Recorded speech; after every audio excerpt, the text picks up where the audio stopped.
আপনি মাদ্রাসা মসজিদ এগুলোর পিছনে যে টাকাটা ব্যয় করেন এটা আপনার জন্য রয়ে গেল, ঠিক না? আমরা এখন বড় হয়ে আমাদের বাবা মার জন্য খরচ করতে পারি না বেশি, আমাদের ছেলেরাও যে খুব বেশি করবে এরকম না।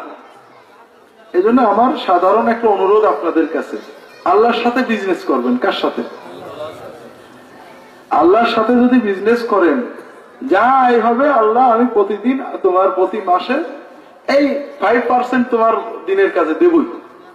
আপনি করে দেখেন, ইনশাআল্লাহ আল্লাহ সবকিছুতে বরকত দিয়ে দেবেন। কাজেই চাওয়ার জন্য অপেক্ষা করতে হয় না। আমি একটা ছোট্ট কথা বলি, আমি সৌদি আরব থেকে দেশে আসছি 1998 সালে। অনেক নিয়ত ছিল, অনেক কাজ করব। তো প্রায় মনে করেন 12-13 বছর চলে গেল, কিছুই তেমন করতে পারি না। বই লেখি, ওয়াজ করি, আর কোনো কাজ করতে পারি না, প্রতিষ্ঠান করা। পরে চিন্তা করলাম যে কিছু তো হলো না, কিছু জমি আল্লাহর জন্য বরাদ্দ করে রাখি, যেন মরে গেলে ছেলে পেলে সব দখল করতে না পারে। অন্তত জমিটা থাকলে কেউ না কেউ একটা হয়তো মাদ্রাসা করবে। তো যাই হোক, 10 শতক জমি আসন্না ট্রাস্টের জন্য রেজিস্ট্রি করে দিলাম। বিশ্বাস করেন, এই যে রেজিস্ট্রি করলাম, এরপর থেকে আল্লাহ আমারও বিপদ কাটিয়ে দিয়েছে, কষ্ট কমে গেছে, বরকত বেড়ে গেছে, আর আসন্না ট্রাস্টের কাজও আল্লাহ চালিয়ে যাচ্ছে। কথা বুঝতে পেরেছেন? কাজে আল্লাহর কাছে অনেক আছে। আমরা যখন আল্লাহর সাথে বিজনেস করব, দেখবেন আল্লাহ আপনি 1 টাকা দিলে আপনাকে মিনিমাম 10 টাকা দেবেই দিবে।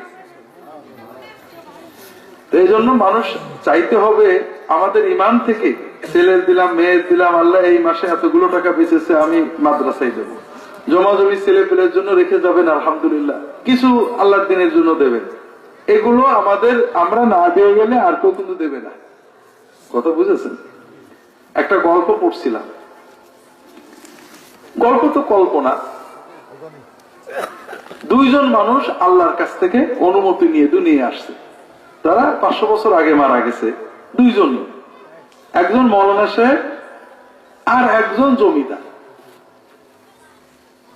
এই 100-150-200 বছর পরে তারা দুনিয়াতে আল্লাহর কাছ থেকে একদিনের জন্য পারমিশন নিয়ে আসছে, আল্লাহ এত দুনিয়ায় দেখে আসে।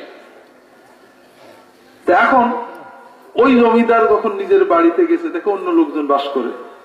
আমরা মরার পরে 2 বছর পরে আমাদের বাড়িতে কারা বাস করবে? তারা কি আমার নাম জানবে?